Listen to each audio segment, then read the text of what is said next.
এবার ঈদের দিনে, এতদিন দেখতাম পহেলা বৈশাখকে কেন্দ্র করে ঢোল তবলা এই হই হুল্লুর হইতো, এখন ঈদের পবিত্র দিনে, আর ঈদ মানে তো উৎসব না বেটা। ঈদ মানে পৃথিবীর কোন ডিকশনারিতে ঈদ মানে উৎসব নাই বেটা। ঈদ তোমার বাসার না, ঈদ বাংলা ভাষার কারো না, ঈদ এটা আরবি শব্দ, এটা রাসূলুল্লাহ সাল্লাল্লাহু আলাইহি ওয়াসাল্লামের জবানের উচ্চারিত শব্দ। অতএব সেটা জিজ্ঞেস করতে হবে ওইখান থেকে। ঈদ মানে উৎসব নয়, ঈদ মানে ইলাইহি আওয়াইদুল ইহসান। খুতবার বই তো আছে, কিতাবেও আছে। ঈদ মানে হলো যেটা ফিরে আসে, অর্থাৎ মহান আল্লাহ পাকের ইহসান ফিরে আসছে। গত 1 মাস আমার উপরে দিনের বেলা খাদ্য পানীয়, হালাল স্ত্রীর সাথে সম্পর্ক, এটা নিষেধ ছিল। এই অনুমতি আবার ফিরে আসছে আজকের ঈদের দিনে। আল্লাহ তাআলা আমার উপরে আল্লাহর অনুগ্রহ, দিনের বেলায়ও খাওয়ার অনুমতি ফিরায় দিছেন, পানি পান করার অনুমতি ফিরায়া দিছেন, স্ত্রীর সাথে মেলামেশার অনুমতি ফিরায়া দিছেন। আল্লাহ তাআলা তার ইহসান দয়া আমার উপরে আবার ফিরায়া দিছেন। আল্লাহ আমারে 1টা মাস হায়াত দিয়া ঈদের দিন পর্যন্ত পৌঁছাইয়া দিছেন। তো আমার কাছে যে আল্লাহর নিয়ামত ফিরে আসলো, আল্লাহর অনুগ্রহ ফিরে আসলো, এজন্য আল্লাহর ওয়ালা আল্লাকুম, এই শেষ অংশ এটাই, ওয়ালা আল্লাকুম তাশকুরুন। আল্লাহ বলেন আমি চেয়েছি রমজান দিয়ে, আমি আল্লাহ তাআলা চেয়েছি তোমার কাছে তুমি আমার শুকর আদায় করবা, শুকর আদায় করবা, শুকর আদায় করবা। বান্দা আমি এই উদ্দেশ্যে দিছিলাম রমজান।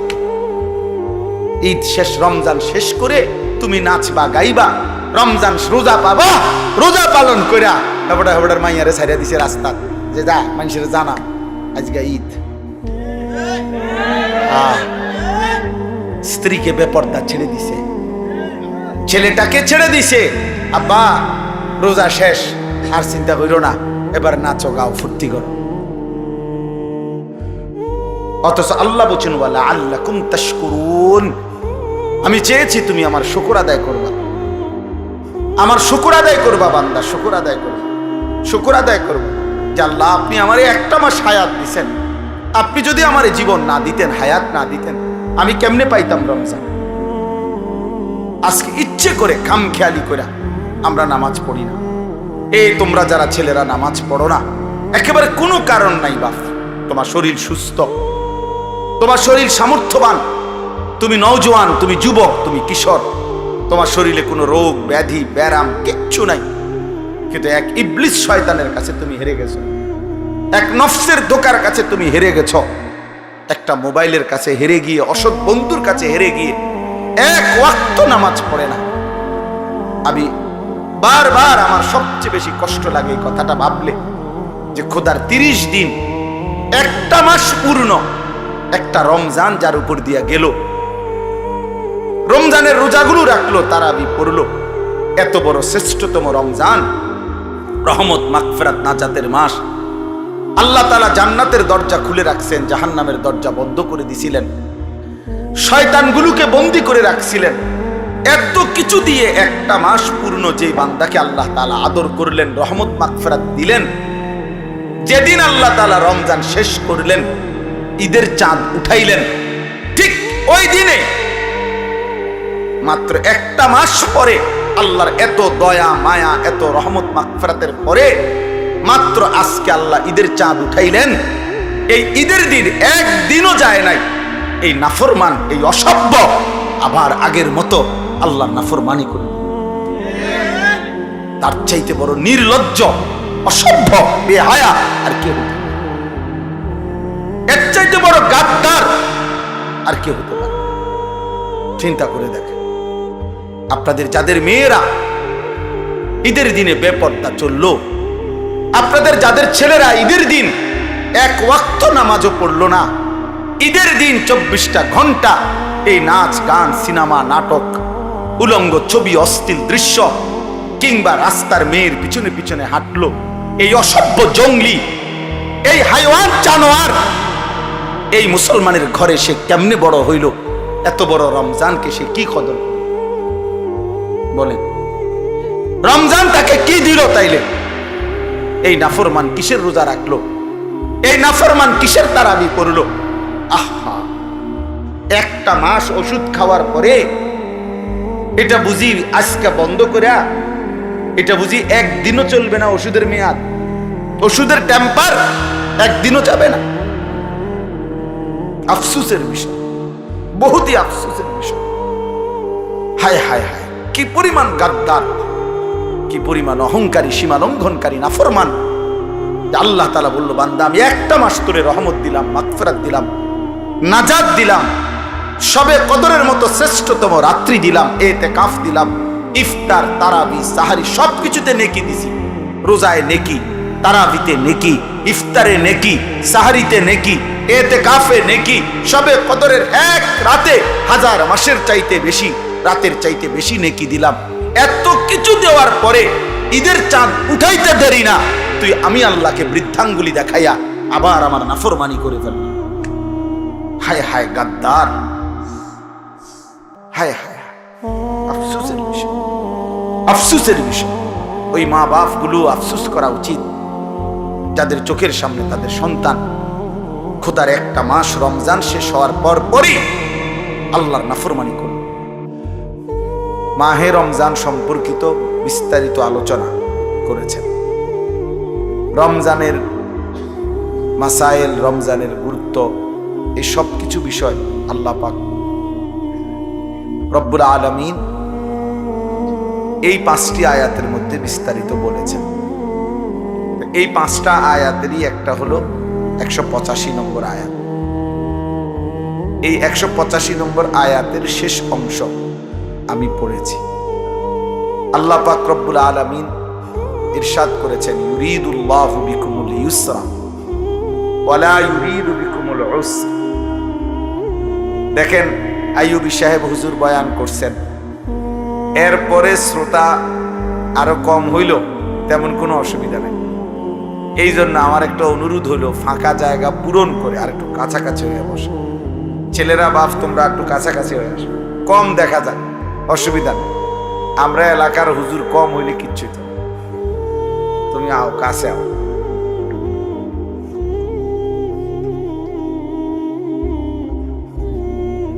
মাশাআল্লাহ, এই ফাঁকে 2-1 চলে যাওয়ারও সুযোগ আছে, কারণ টের পাওয়া যাবে না যে কে আগাইলো কে ভাগ্যে গেল। এই জন্য এটাও একটা বিশেষ সুযোগ হল। আল্লাহ তাআলা যারা চলে যাচ্ছে তাদেরকেও বাড়ির সহি সালামতে পৌঁছার তৌফিক দান করেন। ওনাদের জন্য আমরা দোয়া করা উচিত। তো বলতেছিলাম, আল্লাহ পাক রব্বুল আলামিন বলতেছেন, ইউরিদুল্লাহু বিকুমুল ইউসরা ওয়ালা ইউরিদু বিকুমুল উসরা। এই মাহে রমজান সম্পর্কে আল্লাহ তাআলা রমজানের বিধানগুলো বলার পরে আল্লাহ তাআলা বলছে, বান্দা আমি এই যে রমজান সম্পর্কিত তোমাদেরকে যে বিধানগুলো দিলাম, এই বিধানের ক্ষেত্রে, সাজাইবার ক্ষেত্রে, এই বিধানগুলো তোমাদেরকে দেওয়ার ক্ষেত্রে আমি আল্লাহ তাআলা সর্বাত্মকভাবে চেয়েছি তোমাদের জন্য সহজ হুকুম। ওয়ালা ইউরিদু বিকুমুল উসরা। আল্লাহ নিজেই বলতেছেন যে আল্লাহ পাক তোমাদের জন্য একটা বিধানও কঠিন করতে চান নাই, সহজ করেছেন। ইউরিদুল্লাহু বিকুমুল ইউসরা। আল্লাহ তোমাদের জন্য সহজটাই ইচ্ছা করেছেন। দিনের বেলা রোজা, রাত্রেবেলা তারাবি, সন্ধ্যাবেলা ইফতার, শেষ রাত্রে সাহারি, শেষ দশকে ইতিকাফ, শেষ দশকের বেজর রাত্রিগুলো, সবে কদরের তালাশ। আল্লাহ পাক বলেন, এই যে আমি সাজাইলাম, প্রথম দশক রহমত, মাঝখানের দশক মাগফিরাত, শেষ দশক নাজাত, এই সব কিছুর মধ্যে আমি তোমাদের জন্য সহজ যেন হয়, আরামদায়ক হয়, সাধ্যের মধ্যে যেন হয়, এটা আমি আল্লাহ তাআলা পূর্ণভাবে খেয়াল রাখছি। ওয়ালা ইউরিদু বিকুমুল উসর। কোনোভাবেই আমি আল্লাহ তাআলা কঠিন ইচ্ছে করি নাই যে একটা শক্ত বিধান দিলাম, না, এমন কিছু। এটা একটা গুরুত্বপূর্ণ কথা। আল্লাহ পাক রব্বুল আলামিন একজন ইমানদারের উপরে, মুসলমানের উপরে, মানুষের উপরে আল্লাহর যে বিধানগুলো দিছেন, এর প্রত্যেকটা বিধান শতভাগ আমাদের জন্য সহজ এবং আমাদের শরীর স্বাস্থ্য পরিবেশ পরিস্থিতি সর্ব অবস্থায় সামঞ্জস্যপূর্ণ। অসামঞ্জস্যপূর্ণ, অযৌক্তিক, অবাস্তব, অপ্রাসঙ্গিক এরকম একটি বিধান আল্লাহ তাআলা বান্দার উপরে দেন নাই। এই কথা ইয়াকিন রাখতে হবে। কোরআনুল কারীমের মধ্যে আছে আল্লাহ তাআলা বলেন, মা জাআলা আলাইকুম ফিদ্দীন মিন হারাজ। আল্লাহ তাআলা দ্বীনের ব্যাপারে তোমাদের উপরে কোনো মুসিবত পেরেশানি আল্লাহ তাআলা দেন নাই। ওযু, নামাজ, রোজা, হজ, যাকাত, জিকির, তেলাওয়াত, দান, সাদাকা, যেটা যা করতে বলেছেন এবং যা ছাড়তে বলেছেন, চুরি, ডাকাতি, জিনা, ব্যভিচার, মদ, জুয়া, সুদ, ঘুষ, নাচ, গান, অসভ্যতা, বেহায়াপনা, অশ্লীলতা, সমস্ত নাফরমানি যা ছাড়তে বলেছেন এবং যা পালন করতে বলেছেন, এর কোনোটাই তোমাদের জন্য হারাজ, কষ্টকর, মুসিবত এমন নাই। তুমি বান্দা পারবা, এটা বুঝে শুনেই আল্লাহ তাআলা দান করছেন, হুকুম দিয়েছেন। আল্লাহ তাআলা আমাদের জন্য সামনেরটাও জানেন, পিছনেরটাও জানেন। ইয়ালামু মা বাইনা আইদিহিম ওয়া মা খালফাহুম। আল্লাহ তাআলা বলেন, আমি সামনেও জানি, পিছনেও জানি। তাহলে আগামীর ইসরাফিলের ফু পর্যন্ত পৃথিবীতে শেষ সেকেন্ডটাও কি হবে সেটা আল্লাহ তাআলা জানেন। অতএব আল্লাহ তাআলা যেহেতু সব কিছুই পরিপূর্ণ জানেন, অতএব তিনি বান্দার উপরে তার সাধ্যের অতিরিক্ত কোনো কিছু চাপান নাই। এটাই যৌক্তিক কথা, এটাই সঠিক কথা, এটাই সঠিক কথা।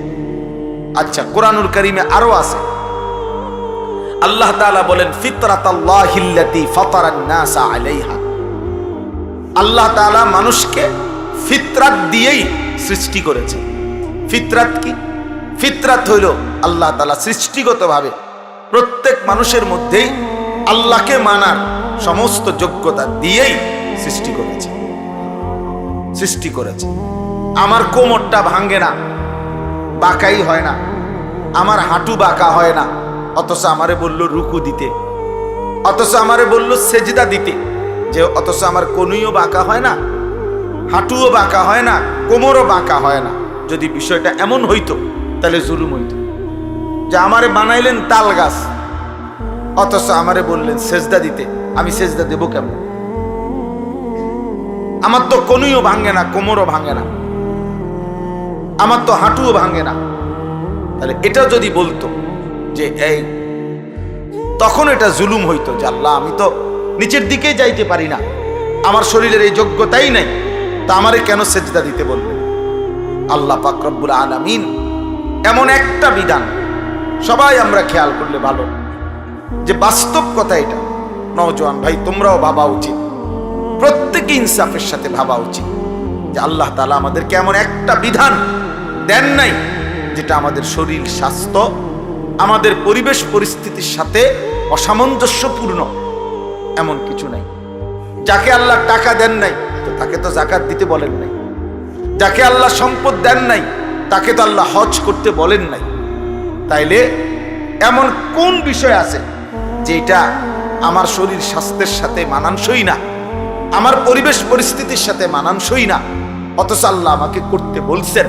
এরকম জুলুম আল্লাহ করেন না।